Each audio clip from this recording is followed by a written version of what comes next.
বাংলা টেলিভিশনের সবচেয়ে আলোচিত জুটি প্রতীক সেন ও সোনামণি সাহা একসঙ্গে মোহর ধারাবাহিকে তাদের অনস্ক্রিন কেমিস্ট্রি আজও দর্শকদের মনে গেঁথে আছে।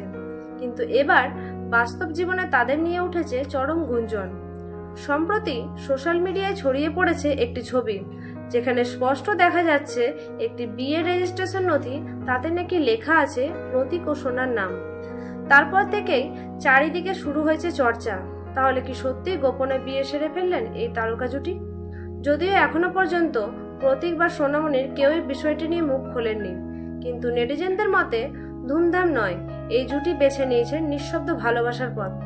কেউ বলছেন অনস্ক্রিন রসায়ন, এবার অফস্ক্রিনেও, আবার কেউ বলছেন এ তো ধামাকা বিয়ের চমক। তবে আদেও কি বিয়ে হয়েছে, নাকি পুরোটাই কোনো সিরিয়ালের প্রোমো, নাকি এটা আসলে একটা বাস্তব ঘটনা যা তারা গোপন রাখতে চেয়েছিলেন? সত্যতা এখনো অনিশ্চিত, তবে গুঞ্জন একেবারে জোরালো।